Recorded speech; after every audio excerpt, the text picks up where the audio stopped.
I was asked to kind of talk a little bit about what we did for Prop 206 and what I'm doing now. So the Immigrants' Rights Action Committee that she mentioned is called Lupe Tucson. And I do want to make it a point that that is actually a completely a volunteer basis. All of us that work on that committee are full-time workers elsewhere, and we do that out of a work of love. So as she mentioned, I came to the United States at the age of 8 with my mom and my brother. We were coming to Tucson to actually reunite with family because we'd had a death. We had a visa to begin with. When we got to the border to cross over, there was an issue. Our visas were revoked. I don't know the details. I was very young, and I haven't asked my mom about these details. I don't think she'd remember. But anyway, we were stuck in Nogales for some time with really no way back and no way forward. So my mom figured out a way to try to cross us. And as you might imagine, as an 8-year-old child, you don't quite know what's going on. You know you need to go somewhere. You know it's not allowed. You know there's a really big, terrifying wall. You know there's policemen waiting for you. You know you're doing something that's wrong, but you're not exactly sure why. You're just going with your parents. So we did go under that wall. We went over that wall several times. We got caught every single time. I can't tell you how many times we got caught or how long we were in the back of those Border Patrol trucks. But you know, back then, which was the early 90s, I am 32, so I'm not that young. In the early 90s, it isn't like it is today. Immigration hadn't been criminalized to the degree that it is now. It had not been commodified yet. Immigrants were not a product of profit quite yet. So back then, they'd catch you and they throw you right back to where you came from.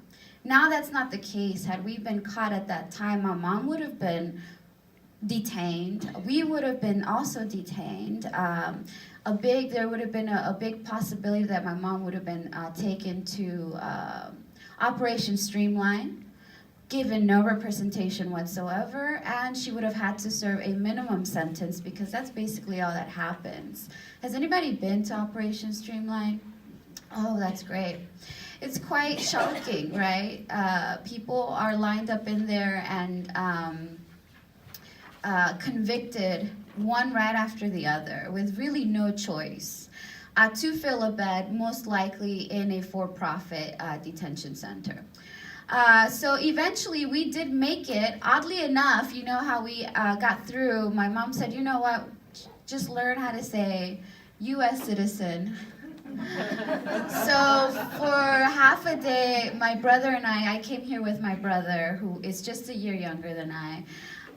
We practiced U.S. citizen all day, and her and my aunt dressed us up really cute. I remember exactly what I was wearing. These cute little multicolored overalls with a yellow t-shirt, and they kind of gave us like a little juice box. And we walked right up to the agent, and we said, U.S. citizen. And we walked right in, and we've been here ever since. Right? Different times for sure.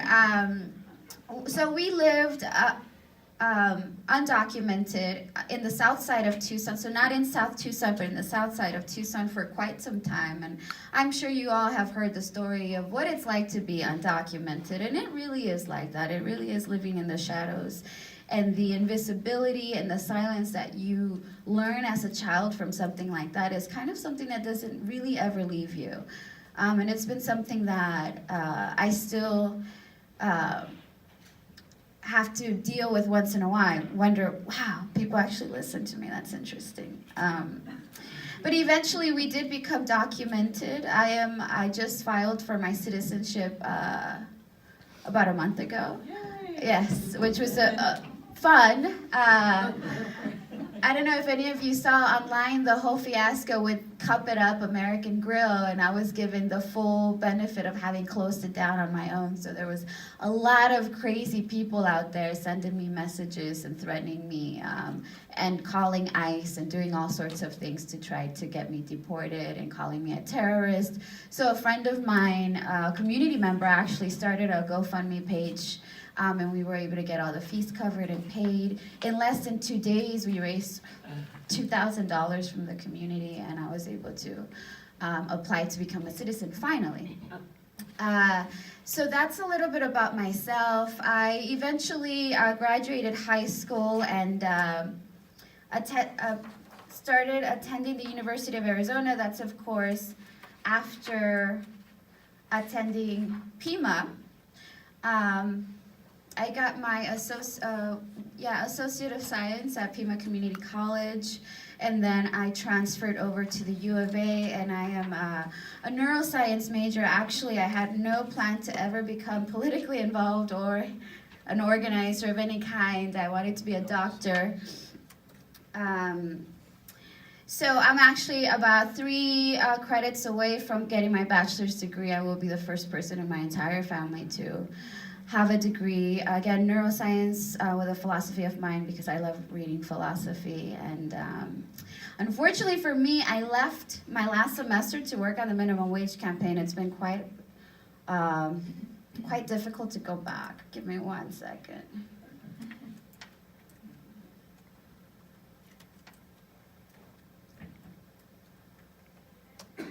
All right, so I started organizing on a grassroots level, doing this thing called Latinas for Bernie Sanders.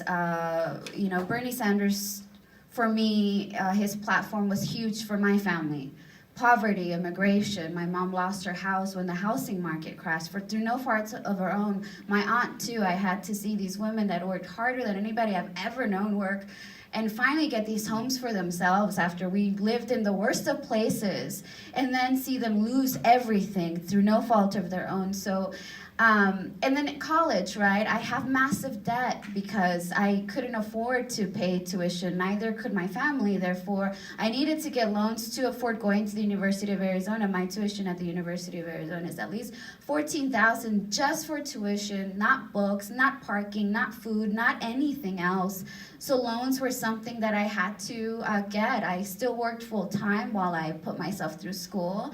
So it was all of these issues, right? Not being able to get anywhere, not having any savings ever, seeing friends of mine graduating with a master's degree, becoming teachers and getting paid $30,000 a year and still having to drive cabs on the weekend. It's something that really angers you, right? Seeing your entire neighborhood, people lose their savings through no fault of their own.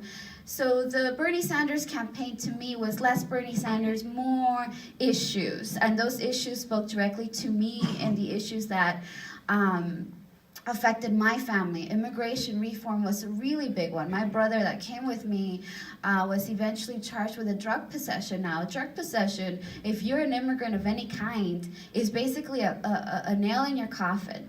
So he was deported eventually back to a country that wasn't really his home. And he's there now, away from us, away from his daughter.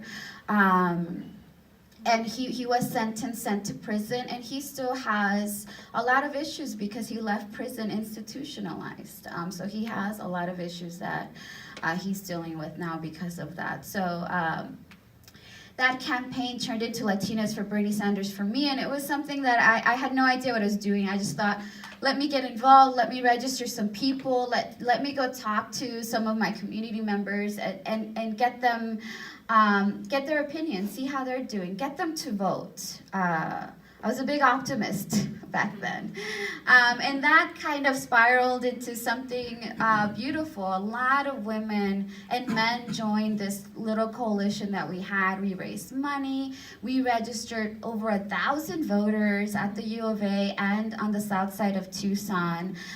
We registered about 200, or we got about 200 volunteers for that campaign.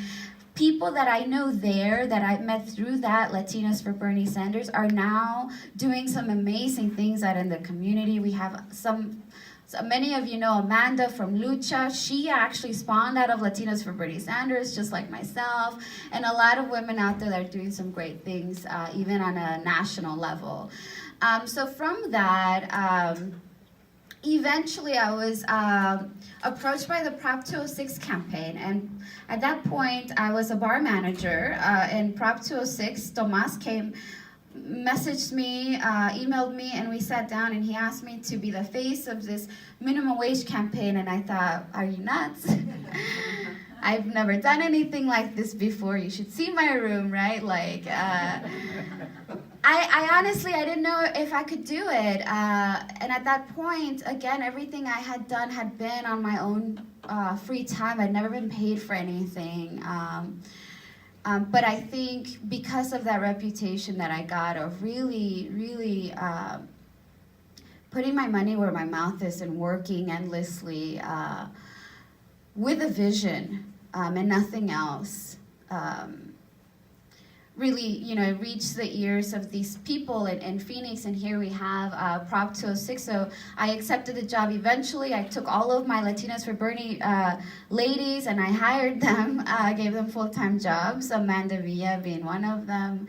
And we had this amazing team for Prop 206. Now, as you all know, Prop 206 won by 63% of the vote here in Pima County. It was historical win for Arizona, being as deep red as we are, and we had almost 1 million people that got raises that were affected. Many more when you could talk about the ripple effect, the children who can have their parents with them more now that they have to work less, students that could quit that third job that they have to focus on school, and on and on.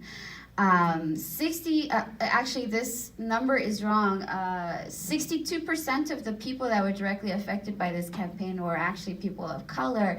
70% of them were women. And when you look at poverty rates, especially in Arizona, we're talking about women being the majority and children. We have a really high poverty rate, and I have all the numbers, but let's not talk too many numbers today. It's too early for that. What was amazing about this campaign is that it was women-led. Almost every single person in my staff was a woman, with the exception of Alex Cack, which some of you know. And it was immigrant-led. We had first generation, and we had undocumented and documented women working on this, all the way from the top to the level of volunteers. So it was a beautiful, beautiful campaign. Prop 206 actually spawned out of the Fight for 15, out of those movements happening in Phoenix. So what they did there is they took that momentum, they brought community groups together and unions together. And they had a discussion, what can we do? Where do we take this to the next level? And Prop 206 was born. Now, we had a lot of slack from the true progressives out there that wanted 15, not 12, and why. There was extensive polling done. $15 was just not a number that we could have won with here in Arizona. $12 was the magical number, and I am also very proud to say that we had support from women all across the board. This is Republican women, independent, Democratic, of course. So if it wasn't for the women voting in favor of this, it wouldn't have been as successful. What we did for this was we used a movement building strategy, which I've attended one or two of your meetings, and I think you're pretty familiar with it, right? It's a strategy where we use our own personal story, really, with everything that we do. So every time we knocked on a door, we told them why this was important for us. And we share. You know, people, I don't make minimum wage. Why the hell would I care about something like this? My favorite story is a libertarian once answered the door when I was knocking on the door. And the guy's like, are you kidding me? I'm a libertarian. I would never vote for something like this. And he starts, going off about how much he hates the government. And I'm like, oh my God, me too. We have so much in common. You know, so really it's a matter of listening to these folks, and we start talking, and I start telling him, you know, this is a citizen-led initiative. There are no politicians that are a part of this. Matter of fact, they're all jumping on just to get some credit later on. Long story short, Libertarians signed our pledge cards and voted yes on Prop 206, so that's one of my favorite stories from that. And the movement building model was a lot like the model that I was unknowingly using for Latinos for Bernie, which is investing a lot of time in your volunteers and in your people, building really, really deep relationships. People don't come back to knock on doors 3 or 4 times a week because they love the campaign. They come back because they love you, because they are invested in you as a person. And those relationships that we've built through Prop 206 with our volunteers and with our interns is really like a family till this day. That strategy is so powerful. And like I said, even out of that Prop 206, we have leaders out there now, young leaders out there doing some really beautiful things because of these silly little car conversations that we were having, right? Because of these conversations that we were having in 100-degree weather or right before monsoon's about to hit while we were knocking on doors. It's a really beautiful thing. So we won, but we also kind of lost because Trump won. So once that happened, for me personally, it was horrible. I don't think I got out of bed for 2 weeks. Bittersweet, we won, which was amazing, but we also, you know, lost. And being a woman and being an immigrant and being a Mexican immigrant, which was his favorite topic to really attack, it was really tough that this country made that decision. So what I did after that is I started attending the Lupe meetings. Now Lupe had been helping us with the Prop 206 campaign, but because I was so busy doing kind of grass top stuff, getting endorsements and things like that, I was never able to make it to their meeting. So I finally made it to their meeting. And I really, really valued everything that they were doing. So again, we're an Immigrants' Rights Action Committee. We focus on popular mobilization and education. So what we've been focusing on has been the sanctuary city movement and also immigration reform. That's us at the May Day March. So what does popular mobilization education mean? We do our own organizational work. We do something called barrio walks, where we go to neighborhoods that are predominantly Latino. We like to go to younger neighborhoods where we have new families in, right? And what we do is we carry packets with us of Know Your Rights information. We have a kind of checklist for people's cars. A lot of the times immigrants come into contact with police because of a broken tail light or something silly like that. So we'll check people's cars. We'll give them resources as well for immigration, for pro bono attorneys, what to do in case you get pulled over and you're undocumented. So barrio walks is just going out directly to the community, giving them these resources and just having conversations with them. We are always mindful that we do the work, and we always say that we speak for a community, but we want to make sure that we're not speaking for a community and not saying what they want us to say. So we like to check in quite often. Cultura nights are one of my favorite things that we do. We typically do once a month, although we've taken a little break over the summer. Cultura nights are a great night. We have food typically provided by the Southside Presbyterian Church, so all of the donations go the Southside Worker Center at the Southside Presbyterian Church. So all of the money goes directly to them. We'll have a fun topic and speakers while at the same time talking about policy. So folks are learning something new, especially the youth, even though they're not really realizing it. We'll have music, we'll have food. It's kind of a night to celebrate culture and to come together and to just kind of take some weight off. We do actions. We've done, maybe some of you went to the first anti-Trump rally that happened right after he was elected. That was us. We did the DACA rally. That was when DACA was rescinded. That was us. We've done anti-ICE raids rallies. We've done a lot. And when we don't do these rallies particularly, we always support.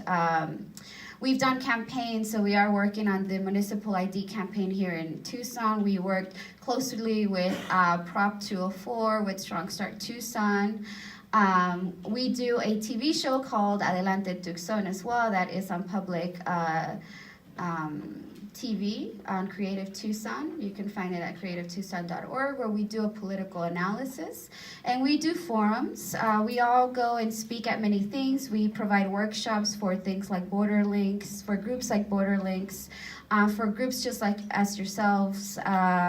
We've done hate crime forums with Joe Feynman and many things like that. Coalition work. We do, one of our the biggest thing that we do is we expand and help fortify the coalitions that are already there, because the immigrants' rights movement in Tucson is actually quite strong.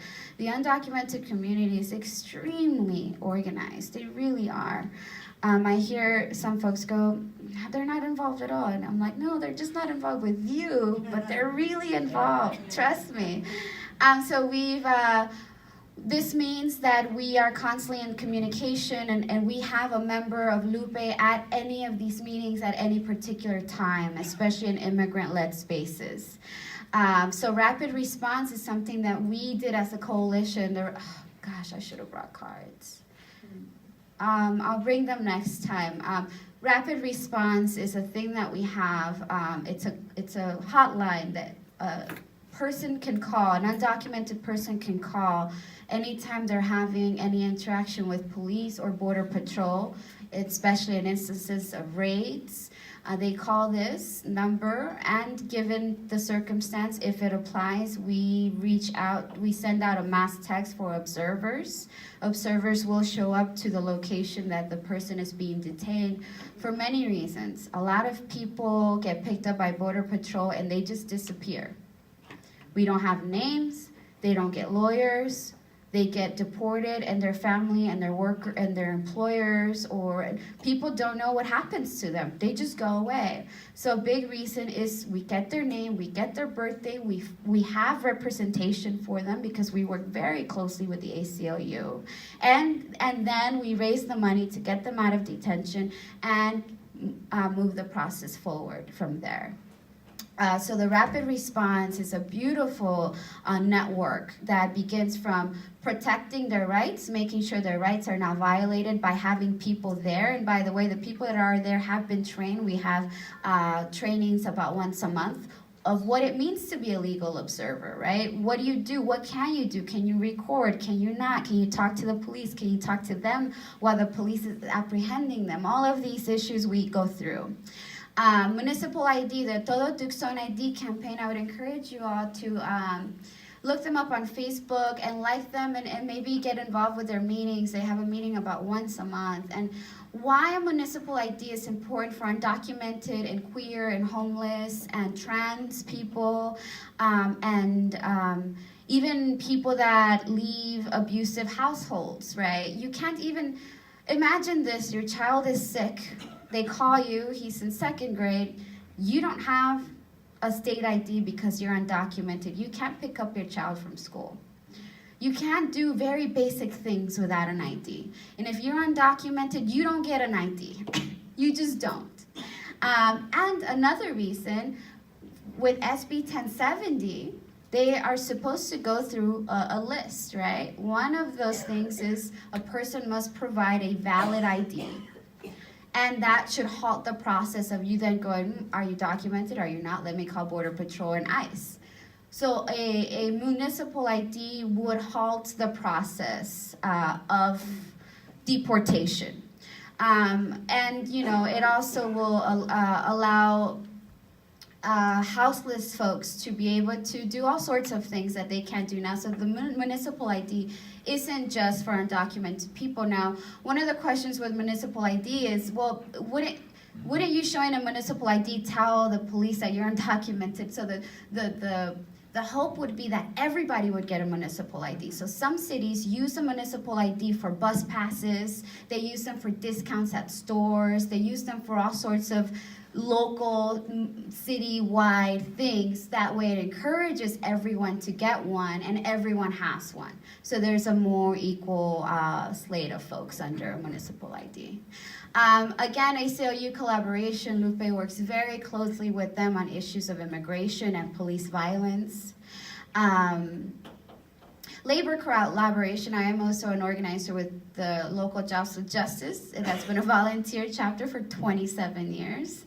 I did travel to DC to kind of lay out the groundwork for how labor was going to react to the incoming Trump administration that we knew was going to be the worst when it comes to labor issues. And also, one of our questions was, how do we, as Jobs with Justice, not being a union, but rather kind of like the, I hate using the word thugs, but kind of the heavy hand that will help labor unions when they can't do something. So if they can't go on strike, if they can't picket in front of their grocery store, we can, right? If you're not paying your undocumented worker, we'll follow you to dinner and we'll make you pay eventually, right? This is what Jobs with Justice does. We threaten and we show up and make you very uncomfortable. And unions pay us for that, or they pay some Jobs with Justice, not us. So that is how that works. We are kind of the muscle that's there when unions can't do certain things. So we know what happens when a very right administration enters office is a lot of these large unions have to go right. They do what they can to make it through. And we've already known that, unions are, of course, still mostly male, mostly white. A lot of them, there's issues there. Let's just put it that way. There's issues there with women, there's issues there with people of color, and there's definitely issues there with immigrants. So the conversation of Jobs with Justice, which was beautiful to see. It is woman-led. It is woman of color-led. There was maybe like 10 men in a room of 60 women nationally. It was a beautiful thing. So we were thinking, what do we do when these unions want to go right and when they threaten to cut our funding because we believe that Black people shouldn't be shot and killed by police without repercussions? That's really the conversations that we had. And what leadership with Jobs with Justice said, we drop them. And we find a way to survive and we move forward because we are in the right here. So that's our labor collaboration. I work very closely with UFCW and AFL-CIO as well. And again, more forums. We've done forums on incarceration, hate crimes, women's rights, poverty, minimum wage. We do presentations of neoliberalism to high school kids, which is super awesome because they're very interested in these issues, right? We know immigration, but what actually causes immigration? So we talk about immigration deeply in a very, let's talk about it from the beginning. And it's something that we all need to start doing is, why are we where we are with immigration? The question is no longer, what can we do to fix the immigration crisis? What can we do here? The question is, what do we do out there? And the answer to that is that the United States has to stop with policies, especially in Latin America, that cause massive migration. The crisis that we see in Mexico right now, which has been deemed the second deadliest conflict zone in the United States, second only to Syria. Why don't we hear about that on the media? Why isn't Trump and everybody else talking about this, right? We're right next door, and it's because it's against American interest to say that our neighbors have the second deadliest conflict zone next door. Because it's directly related to the war on drugs that we have here. Drugs come here because of American demand, and because of things like NAFTA that decimated the economy, that turned Mexico's economy into an economy that only thrives if it serves the interests of the United States. Mexico does not have a say. That's not to give them, a pass, because the government there doesn't get a pass. But let's start talking about what causes these systems where we have governments in Latin America failing, sanctions. We have regime changes that are backed by the United States, and then folks fleeing those areas and coming here and dying at our border, might I say. Thousands of people have died at our border, over 3,000 since 2010. About 260 so far this year. These are the ones that we find. Most of them undocumented, of course. Most of them we can't even identify. So their family members never get closure on what happens to these folks. So we have a humanitarian crisis happening here. By the way, those 300 are just in Arizona. We're not talking about Texas. We're not talking about New Mexico, or California, just here in Arizona. So we've also served on the May 1st Coalition. So that's the work that we do. If you want to contact us or myself, there is my email. You can visit our website as well. We are on Facebook. And I brought this, what time is it? Oh, we're okay? Okay. I brought this thing because I wanted everyone to have something to discuss, not just me. So this, do's and don'ts. This was actually created by an undocumented committee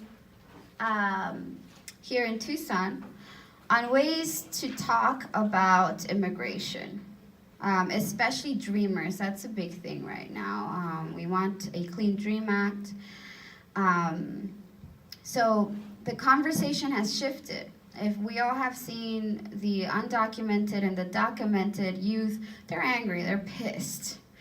And they have every right to be. I have a friend who, through this, imagine that people that you don't know, that you've never met, they have every say about the rest of your life.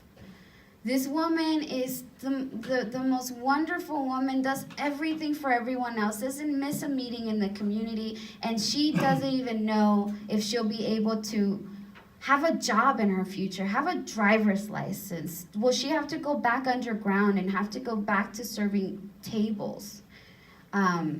It really leaves them with a sense that they mean nothing.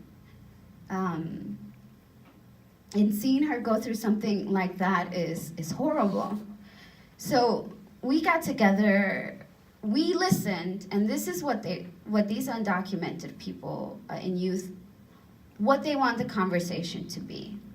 So how do we talk about immigration, especially youth, dreamers, and documented people, the do's and don'ts? So we do want to talk about the broken immigration system and ending the criminalization of immigrants, because this is really about the mass criminalization of immigrants, expanding criminalization of immigrants, the making, again, like I said earlier, the criminalization of immigrants a market to be tapped into. Don't make this just about Trump. I know this is a highly unpopular topic, but let's talk about the treaties that Clinton passed that make it almost impossible for a person to become a citizen. Right? Let's talk about the expansion of Border Patrol and ICE under the Obama administration. Let's talk about the millions of people that he deported. Let's talk about why the immigration crisis isn't a Trump issue. He's been in office 11 months, and this has been going on for far too long. So both political parties have failed the migrant community, and they are being used constantly as a pawn for political expediency and for public interest. Do talk about the root causes of migration. what racism and classism have to do with it, the militarization, imperialism, colonialism, and patriarchy. Don't demonize migrant parents. Do not follow the good immigrant versus bad immigrant narrative. Meaning we always like to say, you know, these documented folks, they're perfect.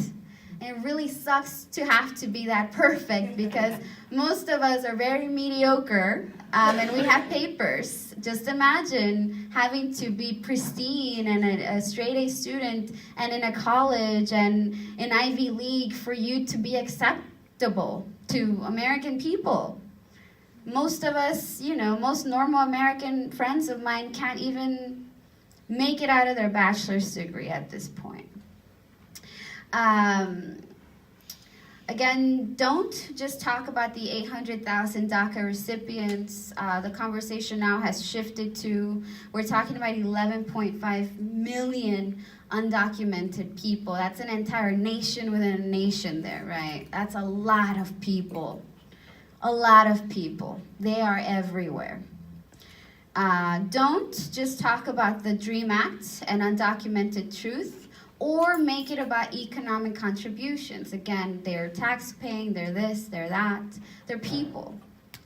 Do talk about comprehensive immigration reform. Legalization for all is what they're asking for, or at least a path to citizenship for all. Some may not make it, of course. Talk about migrants being more than just cheap labor for this country. They are much, much more. And by the way, cheap labor is needed. We need it, and we rely on it. Our farm industry would fall apart without undocumented immigrants. They can't afford to pay citizens a livable wage if things were to change there. We would see a dramatic failure if something like that were to happen. It's completely impossible, you know. Talk about the Trump administration that wants to close the doors to everything, yet asked for about 500,000 more worker visas last year, because, or this maybe 6 months ago, because they need workers. And talk about, right, the immigrants are taking all your jobs. Well, why are you asking for more immigrants to come in if that's the case? Don't stereotype, generalize the undocumented migrant community to be only brown like myself, Spanish speaking, Latino or Mexican, although we are the majority, Catholic, abled, and definitely not cis or heterosexual. There's a beautiful group here that you should also look up called Mariposas Sin Fronteras. It's a house that not only raises money to get trans and queer undocumented folks out of detention, but they also provide a safe and living space for them after. Beautiful, beautiful place. They have dinners every week to raise money to actually buy the house so that they can be more stable. And do talk about the intersectionality of the undocumented and migrant community. All right, so questions? Yes. I hate to plead such ignorance, but could you explain, is Lupe, the Lupe organization, named after someone, or is that a Oh, I'm sorry. Lupe stands for Lucha Unida de Padres y Estudiantes, which actually means United Struggle of Students and Parents. So when they founded this, they were trying to bridge the gap between the amazing student organizing that happens at the U of A and on high school campuses. By the way, these high school folks are amazing. And people that are parents, that are undocumented parents that are also organizing out there. And then people in the middle like me that are both student and both parents, right? Yeah, good question. Thank you. Yes? You mentioned the cost of getting your citizenship. Can you tell us what that is? Yes. So the cost for the citizenship application is $765. Yeah. Which may not seem like a lot, but you know, when you're a working student, $765 is always not there. Why is it so much? Good question. I just found that out. Well, so the USCIS, the office that takes care of that, isn't funded through any taxes. It's funded completely through the fees. Now, could they do some self-searching to see what's going on there and why it's so high? Of course.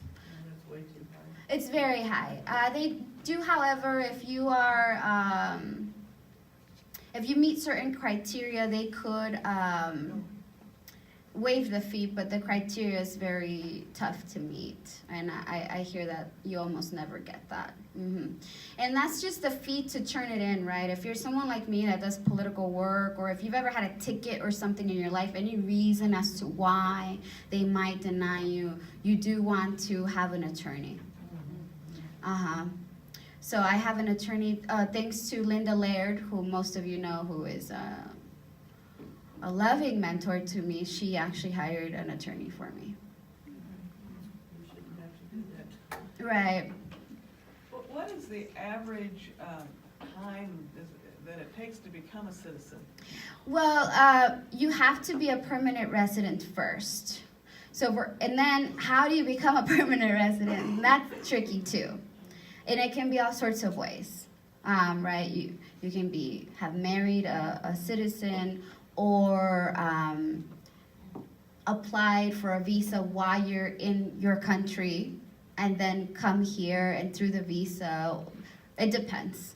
But then I believe it's you become eligible for citizenship after having been a permanent resident for 5 years, I believe. Please don't quote me on that. Then you can apply. Now, it's tricky, however. If you are a permanent resident, and say you got caught with a joint or something, you should not apply for citizenship, because if they deny your citizenship, you could be up for deportation. So a lot of the times the lawyers will tell you, you know what, just be a lawful permanent resident for as long as you possibly can. Renew it and renew it and renew it and renew it. Yeah. Yes? Is that on your Facebook page, your handout? It's not, but I can email it to you to send to everyone if you'd like. I think we would There's a all bunch like of them. Yeah, and there's a lot of printed ones up here as well. Are they up here? Yes. Yeah, what does intersectionality of the community mean in this case? Does that mean mixed status families, or is it bigger than that, or Well, just what? that's a good point. Mixed status families would be included, but mostly that, we don't all just look one way. We're not all from Mexico.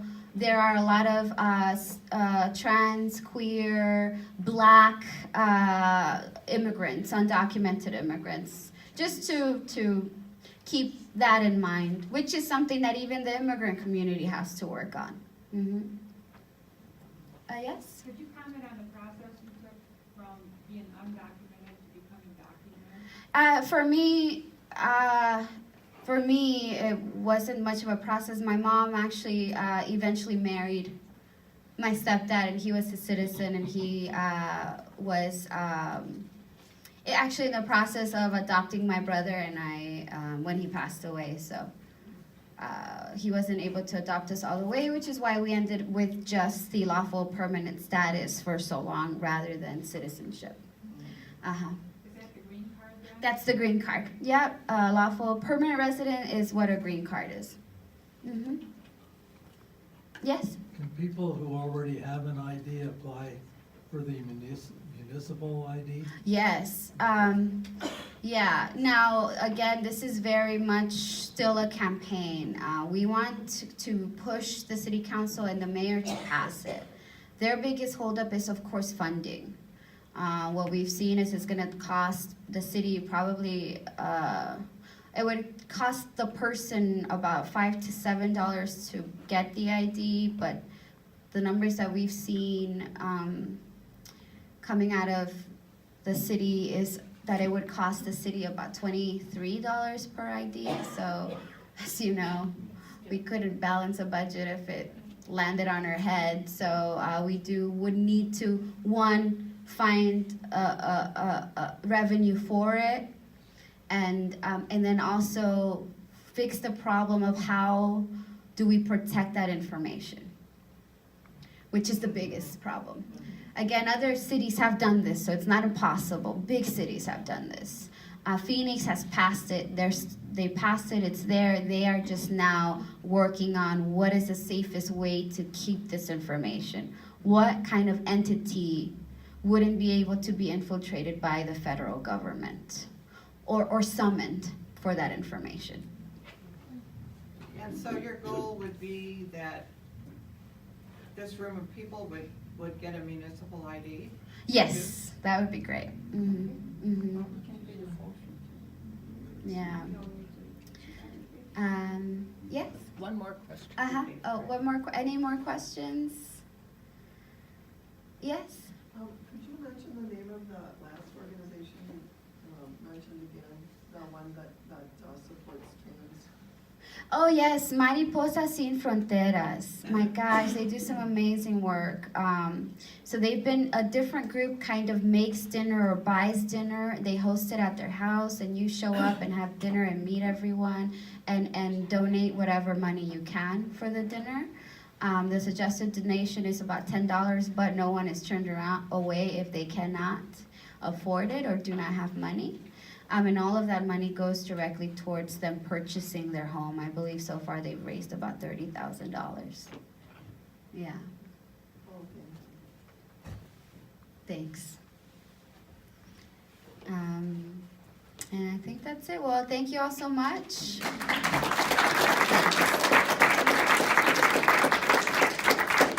I have a meeting, so I will be running out of here, but thank you, and I will be back with more information.